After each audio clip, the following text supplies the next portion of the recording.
नमस्कार जय जगन्नाथ शुभ सकाळ। आज हूँ अगस्ट 9 तारिख शनिवार। आज प्रथम खबर राज्य में मेलेरिया और डेंगू 1.57 कोटी औषध युक्त मशारी जोगाई देवे केंद्र सरकार। वर्तमान वर्षा ऋतु चलुवा बेले यह समय मशाजनित रोग व्यापार बहुत आशंका थाए।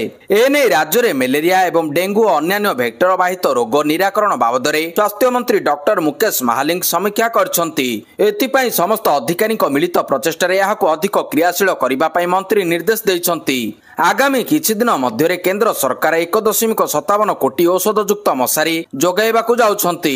एहाकू क्षेत्र स्तर में अधिकारी माने तदारख करबा उपरे ध्यान देबा पई कुहा जायछि। अधिक रोगी थिबा मेलेरिया प्रबल अंचल जिलापालଙ୍କୁ स्वतंत्र ध्यान देबा पई स्वास्थ्य मंत्री कहिसन्ति। परवर्ती खबर आज आसीबो सुभद्रा टंका। आज खाता को आसीबो सुभद्रा टंका। राखी पूर्णिमा रे खाता को सुभद्रा किस्ती टंका पठाइबे राज्य सरकार। खाता को आसीबो सुभद्रा योजनार तृतीय किस्ती टंका। राज्यर कोटी रु अधिक महिला खाता को आसीबो टंका।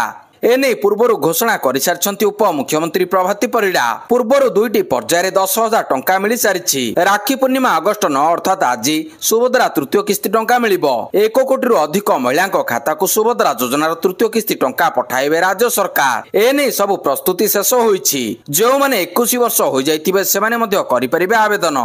किंतु गत किछि दिन हब सुभद्रा पोर्टाल खोलु नथिबारु केतेक योग्य हिताधिकारी आवेदन करि पारि नाहंती। तबे एबे सुभद्रा पोर्टाल पुणी खोलिबा नै घोषणा करि सारछन्ती उप मुख्यमंत्री प्रभाती परिडा। जो माने पाइ नाहंती ओ काहेकि कटिछि जानिबाकू चाहुछन्ती सेमाने वेबसाइट को जाई यार कारण जानि परिबे। सुभद्रा पोर्टाल रे एनै नुवा फीचर आसीछि। परवर्ती खबर भारत आसीबे नेतान्याहू मोदी को देबे गुप्त परामर्श। इस्राएल प्रधानमंत्री बेंजामिन नेतान्याहू खूब शीघ्र भारत गस्तरे आसीबे। भारत एवं अमेरिका मध्य टैरिफ को नै विवाद जारी रहितिबा से भारत आसी प्रधानमंत्री नरेंद्र मोदी को किछि गुप्त परामर्श देबे बोली कहिसन्ति। अमेरिका राष्ट्रपति डोनाल्ड ट्रम्प को सहित किपरि आचरण कले दुई देशर संपर्क भल रहिबो से नै नेतान्याहू मोदी को टिप्स देबे। नेतान्याहू गणमाध्यम को कहिसन्ति प्रधानमंत्री मोदी एवं राष्ट्रपति ट्रम्प दुई जण जाक तांको अति प्रिय बंधु। तेणु ट्रम्प को सहित किपरि मिसिबाकू हेबो से नै से मोदी को किछि उपदेश देबे। परवर्ती खबर राज्य में 12 रु बढ़िबो वर्षार परिमाण। आज पई विभिन्न जिला को प्रबल रु अति प्रबल वर्षा नै अलर्ट जारी। राज्य में आसंता 12 तारिख रु बढ़िबो वर्षार परिमाण। सृष्टि लघुचाप क्षेत्र प्रभाव में राज्य में प्रबल वर्षा हेबार संभावना रही। गत 24 घंटा मध्य राज्यर अनेक स्थान में हालुकारू मध्यम धरणर वर्षा रेकर्ड होईछि। सर्वाधिक वर्षा गंजाम जिला आस्कारे 90 मिलीमीटर रेकर्ड होईछि। समुद्र मध्य वर्तमान एक घूर्णिबलय सृष्टि होईछि। एहा फल रे बांग्लादेश पश्चिमबंग और ता संलग्न अंचल में समुद्र अशांत रहिबार संभावना रही। मत्स्यजीवी मानकु समुद्र मध्य को न जिबा पई बारण करिछि पाणीपाग विज्ञान केन्द्र। आसंता 24 घंटा मध्य पुरी जिले में प्रबल अति प्रबल वर्षा हेबार संभावना रहितिबा बेले खोर्धा जगतसिंहपुर कटक सह गंजाम गजपति सुंदरगढ़ और केन्दुझर जिले में प्रबल वर्षा हेबार संभावना रही। परवर्ती खबर रूस राष्ट्रपति पुतिन को भेटिले जातीय सुरक्षा परामर्शदाता अजित डोभाल। रूस राष्ट्रपति पुतिन को भेटिछन्ति जातीय सुरक्षा परामर्शदाता अजित डोभाल। भारत उपरे अमेरिका 50% टैरिफ लागू करिबार दिनक परे पुतिन को भेटिले डोभाल। भारत रूस द्विपाक्षिक संपर्क नै उभयक मध्य आलोचना होईछि। रणनीतिक सहभागिता प्रतिबंधता उपरे दुई देश गुरुत्वारोप करछन्ति। राष्ट्रपति ट्रम्प भारत आमदानी होतिबा सामग्री उपरे अतिरिक्त 25% शुल्क लागू करिबा पई एक निर्देश परे पुणी मोट आमदानी शुल्क 50% को वृद्धि पाइछि। परवर्ती खबर केंद्र कैबिनेट रे 5 बड़ निष्पत्ति। केंद्र कैबिनेट रे एक गुरुत्वपूर्ण बैठक अनुष्ठित होइतिला। एथिरे सरकार 5टी प्रमुख निष्पत्ति नेइछन्ति। उज्ज्वला योजना पई 12,060 कोटी टंकार अतिरिक्त बजेट प्रस्ताव को सरकार अनुमोदन करछन्ति। सरकार को निष्पत्ति 10 कोटी 33 लाख लोक उपकृत हेबे। यह व्यतीत सरकार सुलभ एलपीजी सिलिंडर पई 30,000 कोटी टंकार अतिरिक्त बजेट स्थिर करछन्ति। केंद्र सरकार रक्षाबंधन में साधारण जनता एवं वैषयिक शिक्षा प्रतिष्ठान गुड़िको एक बड़ आश्वस्ति देइछन्ति। मोदी सरकार को कैबिनेट बैठक में नियाଯାଇଥିବା अन्य निष्पत्ति मध्य वैषयिक शिक्षा, आसाम एवं त्रिपुरार विकास पई बजेट, मार्कनम पदुचेरी 4 लेन राजपथ को मंजूरी करा जायछि। परवर्ती खबर नारी सुरक्षा दाबी ने एसीपी कार्यालय घेराव। वर्तमान राज्यव्यापी नारी निर्यातना बंद सह आईन श्रृंखला विरोध में विभिन्न राजनीतिक दल राजरास्ता को ओह्लाई आंदोलन करथिबा बेले नुआपड़ा जिले में मध्य यार प्रभाव देखा मिली। विजु युव छात्र जनता दल पक्षर प्रथमे खड़ियाल बोडेन सिनापाली और कोमना थाना घेराव कर राज्य सरकार विरुद्ध में गर्जिथिले। पुलिस महानिर्देशक उद्देश्य दाबी पत्र प्रदान करथिले। जिलार हजार हजार युवक युवती छात्र छात्री एकत्रित होई नुआपड़ा शहर परिक्रमा कर नुआपड़ा एसपी कार्यालय को घेराव कर विक्षोभ प्रदर्शन करिसंती। एही आंदोलन में जिला ବିଜେଡିର ବରିଷ୍ଠ ନେତୃବୃନ୍ଦଙ୍କ ସହ ଯୁବ ଛାତ୍ରଛାତ୍ରୀ ବିଜେପି ସରକାର ଓ ପୋଲିସର ଅପରାଗତକୁ ଭର୍ତ୍ସନା କରିଛନ୍ତି। ପରବର୍ତ୍ତୀ ଖବର ଇ ଭୋଟର ତାଲିକା ୱେବସାଇଟ୍ ବନ୍ଦ। କଂଗ୍ରେସ ସାଂସଦ ତଥା ବିରୋଧୀ ଦଳର ନେତା ରାହୁଲ ଗାନ୍ଧୀ ପୁଣି ଥରେ ଏକ ସଙ୍ଗୀନ ଅଭିଯୋଗ ଆଣିଛନ୍ତି। ଶୁକ୍ରବାର ଦିନ ବେଙ୍ଗାଲୁରୁର ଏକ ଜନସଭାକୁ ଉଦ୍ବୋଧନ ଦେବା ଅବସରରେ ରାହୁଲ ଗାନ୍ଧୀ କହିଛନ୍ତି, ଅଭିଯୋଗ ଆସିବା ପରେ ଏବେ ନିର୍ବାଚନ ଆୟୋଗ ରାଜସ୍ଥାନ ଓ ବିହାର ଇ ଭୋଟର ୱେବସାଇଟ୍କୁ ବନ୍ଦ କରିଦେଇଛନ୍ତି। ଏକଥା କେବଳ ରାହୁଲ ଗାନ୍ଧୀ କହିନାହାନ୍ତି, ବରଂ ବିଭିନ୍ନ ସୋସିଆଲ ମିଡିଆ ପ୍ଲାଟଫର୍ମରେ ଏଭଳି ପୋଷ୍ଟ ଟ୍ରେଣ୍ଡ ହେବାରେ ଲାଗିଛି। ରାହୁଲ ଗାନ୍ଧୀ କେବଳ ବିହାର ଓ ରାଜସ୍ଥାନ ଇ ଭୋଟର ୱେବସାଇଟ୍ କଥା କହୁଥିବା ବେଳେ ସୋସିଆଲ ମିଡିଆରେ କିନ୍ତୁ ଏହି ଦୁଇ ରାଜ୍ୟ ସହ ମହାରାଷ୍ଟ୍ର ଓ ମଧ୍ୟପ୍ରଦେଶ ଇ ଭୋଟର ତାଲିକା ଥିବା ୱେବସାଇଟ୍ ଖୋଲୁନଥିବା କଥା କୁହାଯାଉଛି। ଏହା ସହ ରାହୁଲ ଗାନ୍ଧୀ ମହାରାଷ୍ଟ୍ର ଓ କର୍ଣ୍ଣାଟକ ବିଧାନସଭା ନିର୍ବାଚନ ବେଳେ ଭୋଟର ହେରଫେର ହୋଇଥିବା କଥା କହିଛନ୍ତି। ପରବର୍ତ୍ତୀ ଖବର ବିଜେପିକୁ ସମର୍ଥନ କରିବ ନାହିଁ ବିଜେଡି। ଉପରାଷ୍ଟ୍ରପତି ନିର୍ବାଚନରେ ଏନଡିଏ ସମର୍ଥିତ ପ୍ରାର୍ଥୀଙ୍କୁ ବିଜେଡି ସମର୍ଥନ ଦେବନି ବୋଲି ପୂର୍ବତନ ସାଂସଦ ମହେଶ ସାହୁ କହିଛନ୍ତି। ସେ କହିଛନ୍ତି, ଦଳ ଏନଡିଏ ସମର୍ଥିତ ପ୍ରାର୍ଥୀଙ୍କୁ କଦାପି ସମର୍ଥନ କରିବ ନାହିଁ। ଏନଡିଏ ଯେଉଁ ଯାହାଙ୍କୁ ଉପରାଷ୍ଟ୍ରପତି ନିର୍ବାଚନରେ ପ୍ରାର୍ଥୀ କରିବ, ବିଜେଡି ତାକୁ ସମର୍ଥନ କରିବ ନାହିଁ। ବିଗତ ଦିନରେ ନରେନ୍ଦ୍ର ମୋଦି ଓଡ଼ିଶାର ଝିଅ ଦ୍ରୌପଦୀ ମୁର୍ମୁଙ୍କୁ ରାଷ୍ଟ୍ରପତି ପ୍ରାର୍ଥୀ କରିଥିବାରୁ ଆମେ ତାକୁ ସମର୍ଥନ କରିଥିଲୁ, ହେଲେ ଏବେ ସେ ପରିସ୍ଥିତି ନାହିଁ। ୱାକଅପରେ କ'ଣ ହୋଇଥିଲା ତାହା ଏବେ ଆଲୋଚନାର ବିଷୟ ନୁହେଁ। ପରବର୍ତ୍ତୀ ଖବର ପରୀକ୍ଷା ବେଳେ ଟଳି ପଡ଼ିଲେ ଛାତ୍ର। ହୋମଗାର୍ଡ ପରୀକ୍ଷା ବେଳେ ଅଘଟଣ। ଶାରୀରିକ ପରୀକ୍ଷା ପାଇଁ ଆସିଥିବା ପରୀକ୍ଷାର୍ଥୀଙ୍କ ମୃତ୍ୟୁ ହୋଇଥିବା ସୂଚନା ମିଳିଛି। ଦୌଡୁଥିବା ବେଳେ ଅସୁସ୍ଥ ହୋଇ ତଳେ ପଡ଼ିଯାଇଥିଲେ ଛାତ୍ର। ମେଡିକାଲରେ ମୃତ ଘୋଷଣା କଲେ ଡାକ୍ତର। ସୂଚନା ଯୋଗ୍ୟ ଯେ ଖୋର୍ଦ୍ଧା ଜିଲ୍ଲା ତରୁତୁଆ ରିଜର୍ଭ ପଡ଼ିଆରେ ଶାରୀରିକ ପରୀକ୍ଷା ବେଳେ ଅଘଟଣ ଘଟିଛି। ଦୌଡୁଥିବା ବେଳେ ଅସୁସ୍ଥ ହୋଇ ତଳେ ପଡ଼ିଯାଇଥିଲେ ପରୀକ୍ଷାର୍ଥୀ। 1600 ମିଟର ଦୌଡ଼ ଚାଲିଥିବା ବେଳେ ଏଭଳି ଘଟଣା ଘଟିଥିଲା। ପରବର୍ତ୍ତୀ ଖବର ଏମ୍ସ ଭୁବନେଶ୍ୱରରେ ସିବିଆଇ ଚଢ଼ାଉ। କେନ୍ଦ୍ରୀୟ ତଦନ୍ତ ବ୍ୟୁରୋ ଏମ୍ସ ଭୁବନେଶ୍ୱର ସମେତ ରାଜଧାନୀ ଭୁବନେଶ୍ୱର ଏକାଧିକ ସ୍ଥାନରେ ଚଢ଼ାଉ କରିଛି। ନିଯୁକ୍ତି କ୍ଷେତ୍ରରେ ଦୁର୍ନୀତି ନେଇ ସିବିଆଇ ଚଢ଼ାଉ କରିଥିବା ବିଶ୍ୱସ୍ତ ସୂତ୍ରରୁ ଜଣାପଡ଼ିଛି। ସିବିଆଇର ଏକାଧିକ ଟିମ୍ ଏମ୍ସ ଭୁବନେଶ୍ୱର ସମେତ ଅନ୍ୟ ସ୍ଥାନରେ ଚଢ଼ାଉ ଜାରି ରଖିଥିବା ଜଣାପଡ଼ିଛି। ସିବିଆଇର ଏହି ଚଢ଼ାଉ ଅଭିଯାନରେ ଭୁବନେଶ୍ୱର କଳ୍ପନା ଅଞ୍ଚଳ ଓ ଜଗତସିଂହପୁର ଜିଲ୍ଲା ମଧ୍ୟ ସାମିଲ ରହିଛି। ପରବର୍ତ୍ତୀ ଖବର ଆୟକର ବିଲ୍ 2025କୁ ପ୍ରତ୍ୟାହାର କଲେ ସରକାର। ଅଗଷ୍ଟ 11ରେ ଆଗତ ହେବ ନୂଆ ବିଧେୟକ। କେନ୍ଦ୍ର ସରକାର ଆୟକର ବିଲ୍ 2025କୁ ପ୍ରତ୍ୟାହାର କରିନେଇଛନ୍ତି।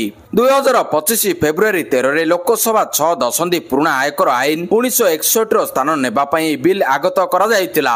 ବିଜେପି ସାଂସଦ ବୈଜୟନ୍ତ ପଣ୍ଡାଙ୍କ ଅଧ୍ୟକ୍ଷତାରେ ଗଠିତ ସିଲେକ୍ଟ କମିଟି ଦ୍ୱାରା କରାଯାଇଥିବା ଅଧିକାଂଶ ସୁପାରିଶକୁ ସାମିଲ କରି ନୂତନ ଆୟକର ବିଲ୍ ଅଗଷ୍ଟ 11 ସୋମବାର ଆଗତ କରାଯିବ। ଫେବୃଆରୀରେ ଅର୍ଥମନ୍ତ୍ରୀ ନିର୍ମଳା ସୀତାରମଣଙ୍କ ଦ୍ୱାରା ସଂସଦରେ ଉପସ୍ଥାପିତ ଆୟକର ବିଲ୍ 2025କୁ 60 ବର୍ଷରୁ ଅଧିକ ସମୟ ମଧ୍ୟରେ ଭାରତର ପ୍ରତ୍ୟେକ ଟିକସ ଆଇନ ସବୁଠାରୁ ଗୁରୁତ୍ୱପୂର୍ଣ୍ଣ ପରିବର୍ତ୍ତନ ବୋଲି କୁହାଯାଇଥିଲା। ପରବର୍ତ୍ତୀ ଖବର ସିକ୍କିମ ବିଶ୍ୱବିଦ୍ୟାଳୟ କୁଳପତି ହେଲେ ଓଡ଼ିଆ ପୁଅ।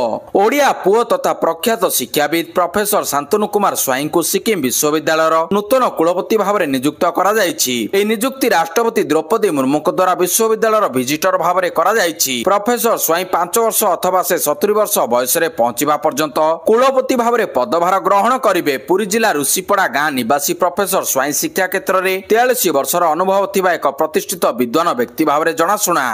ପରବର୍ତ୍ତୀ ଖବର ପୁଟିନଙ୍କ ସହ କଥା ହେଲେ ମୋଦି। ଆମେରିକୀୟ ରାଷ୍ଟ୍ରପତି ଡୋନାଲ୍ଡ ଟ୍ରମ୍ପଙ୍କ ଟାରିଫ ମଧ୍ୟରେ ପ୍ରଧାନମନ୍ତ୍ରୀ ନରେନ୍ଦ୍ର ମୋଦି ଶୁକ୍ରବାର ରୁଷୀୟ ରାଷ୍ଟ୍ରପତି ଭ୍ଲାଦିମିର ପୁଟିନଙ୍କ ସହ ଫୋନରେ କଥା ହୋଇଛନ୍ତି। ଉଭୟ ନେତାଙ୍କ ମଧ୍ୟରେ ରୁଷ ୟୁକ୍ରେନ ଯୁଦ୍ଧ, ଭାରତ ରୁଷ ପାର୍ଟନରସିପ୍ ଆହୁରି ନିବିଡ଼ କରିବା ପ୍ରସଙ୍ଗ ଉପରେ କଥାବାର୍ତ୍ତା ହୋଇଛି। ଏହି ଅବସରରେ ପିଏମ୍ ମୋଦି ପୁଟିନଙ୍କୁ ଚଳିତ ବର୍ଷ ଶେଷରେ ଭାରତ ଆସିବା ପାଇଁ ନିମନ୍ତ୍ରଣ ମଧ୍ୟ କରିଛନ୍ତି। ଏହି କଥାବାର୍ତ୍ତା ବେଳେ ରୁଷୀୟ ରାଷ୍ଟ୍ରପତି ପୁଟିନ ୟୁକ୍ରେନ ସହ ସମ୍ବନ୍ଧିତ ସଦ୍ୟ ଘଟଣାକ୍ରମ ବିଷୟରେ ପ୍ରଧାନମନ୍ତ୍ରୀ ମୋଦିଙ୍କୁ ଅବଗତ କରାଇଛନ୍ତି। ପରବର୍ତ୍ତୀ ଖବର ନକ୍ସଲଙ୍କ ଶହୀଦ ସପ୍ତାହ। ମାଲକାନଗିରି ସୀମାନ୍ତ ଛତିଶଗଡ଼ରେ ମାଓବାଦୀଙ୍କ ଦ୍ୱାରା ଶହୀଦ ସପ୍ତାହ ପାଳନ କରିବାର ଏକ ଭିଡିଓ ମାଓ ସଂଗଠନ ପକ୍ଷରୁ ଜାରି କରାଯାଇଛି। ବିଗତ କିଛି ଦିନ ମଧ୍ୟରେ ମାଓ ସଂଗଠନ ଅପରେସନ କାଗାରରେ ଅନେକ କ୍ଷୟକ୍ଷତି ସହିବା ପରେ ସଂଗଠନକୁ ସୁଦୃଢ଼ ତଥା ନିଜର ଉପସ୍ଥିତି ଜାହିର କରିବା ପାଇଁ ଏହି ଶହୀଦ ସପ୍ତାହ ପାଳନର ଭିଡିଓ ଜାରି କରିଥିବା ବେଳେ ସଂଗଠନ ପକ୍ଷରୁ ଶୋଭାଯାତ୍ରା ଓ ସାଂସ୍କୃତିକ କାର୍ଯ୍ୟକ୍ରମ କରାଯାଉଥିବା ଦେଖିବାକୁ ମିଳିଛି। ବସ୍ତ ଡିଭିଜନର ବିଭିନ୍ନ ଜଙ୍ଗଲ ଏବଂ ଗାଁ ଗାଁରେ ଶହୀଦ ସପ୍ତାହ ପାଳନ କରାଯାଉଥିବା ସୂଚନା ମିଳୁଛି। ଭିଡିଓରେ ମାଓ ସଂଗଠନର ସଦସ୍ୟମାନେ ପାରମ୍ପରିକ ବାଦ୍ୟର ତାଳେ ତାଳେ ନୃତ୍ୟ କରୁଥିବା ବେଳେ ବହୁ ସଂଖ୍ୟାରେ ସ୍ଥାନୀୟ ଗ୍ରାମବାସୀଙ୍କ ଉପସ୍ଥିତି ମଧ୍ୟ ଦେଖିବାକୁ ମିଳିଛି। ପରବର୍ତ୍ତୀ ଖବର ପଶ୍ଚିମ ସିଂହଭୂମି ଦିଘାରେ ନକ୍ସଲଙ୍କ ଆଇଡି ବିସ୍ଫୋରଣ, 2 ଜଣ ସିଆରପିଏଫ୍ ଯବାନ ଆହତ। ଝାଡ଼ଖଣ୍ଡ ପଶ୍ଚିମ ସିଂହଭୂମ ଚାଇଁବସା ଜିଲ୍ଲା ଦିଘା ଅଞ୍ଚଳରେ ଶୁକ୍ରବାର ନକ୍ସଲ ବିଛାଇଥିବା ଆଇଡି ବିସ୍ଫୋରଣ ହୋଇଛି। ଫଳରେ 2 ଜଣ ସିଆରପିଏଫ୍ ଯବାନ ଗୁରୁତର ଆହତ ହୋଇଛନ୍ତି। ସେମାନଙ୍କୁ ଚିକିତ୍ସା ନିମନ୍ତେ ଏୟାରଲିଫ୍ଟ କରି ରାଞ୍ଚି ଅଣାଯାଇଛି। ବିସ୍ଫୋରଣର ଏହି ଘଟଣା ମଧ୍ୟାହ୍ନରେ ସେତେବେଳେ ହୋଇଥିଲା ଯେତେବେଳେ ସୁରକ୍ଷା ବଳ ପକ୍ଷରୁ ବନାଞ୍ଚଳରେ ନକ୍ସଲଙ୍କ ବିରୋଧରେ ସର୍ଚ୍ଚ ଅପରେସନ ଚଳାଯାଉଥିଲା। परवर्ती खबर ओडिशा विधानसभा नुआ वेबसाइट उद्घाटित। ओडिशा विधानसभा नुआ वेबसाइट ओडिशा लेजिस्लेटिव असेंबली उद्घाटन करिसेंती बाचस्पति सुरमा पाड़ी। ओडिशा सरकार एनआईसी विभाग और भारत सरकार एनआईसी वैषयिक परामर्श द्वारा ए वेबसाइट प्रस्तुत होईछि। अधिक स्वच्छ और दक्ष शासन दिगरे एक गुरुत्वपूर्ण पदक्षेप आरंभ हेबो बोली सेही अवसर रे कहिसंती। परवर्ती खबर ट्रम्प को टारिफ माड़ ओडिशा चिंगुड़ी रप्तानी 70% कमिबो। टारिफ माड़ रे ओडिशा चिंगुड़ी रप्तानी 70% कमिजिव। ओडिशा देशर अन्यतम प्रमुख सामुद्रिक खाद्य रप्तानी राज्य। ओडिशार मोट चिंगुड़ी और सामुद्रिक खाद्य रप्तानी प्राय 70% युक्तराष्ट्र अमेरिका को होता है। वर्ष को प्राय 2000 कोटी टंकार चिंगुड़ी और अन्य खाद्य ओडिशा अमेरिका बाजार को रप्तानी करिथाए। एही रप्तानी ओडिशा पई विदेशी मुद्रा उपार्जनर सुजोग आनिथाए। अमेरिका राष्ट्रपति डोनाल्ड ट्रम्प भारत उपर 50% शुल्क घोषणा करिबा परे उभय चिंगुड़ी रप्तानीकारी और चाषी मानक चिंता बढ़ी जाइछि। कारण एते चढ़ा शुल्क रे अमेरिका रे व्यवसाय करिबा रप्तानीकारी संभव नुहे। परवर्ती खबर गाजा को कब्जा करिबो इस्राएल। दीर्घ मास हेब गाजा रे बहुची रक्त। विद्रोही हमास को टार्गेट करी इस्राएल सेना 22 मास हेब नर करुछि। यह भितर लक्ष लक्ष निरीह लोकों प्राणहानि सह चली पलायन।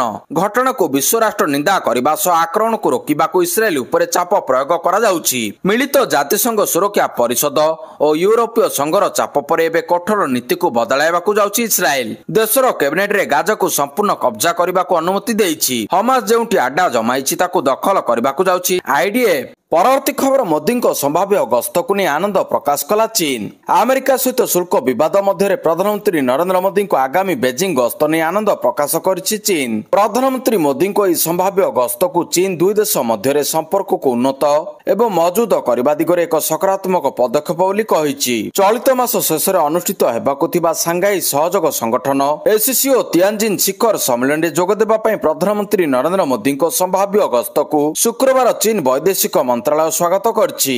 परवर्ती खबर मेरिट योजना वैषयिक शिक्षा को गुणात्मक सर्वव्यापी करिबो कहिले धर्मेंद्र प्रधान। प्रधानमंत्री नरेंद्र मोदी भारतर शिक्षा दृश्यपटरे वैप्लविक परिवर्तन आनिबा दिगरे विशेष गुरुत्व देउछंती।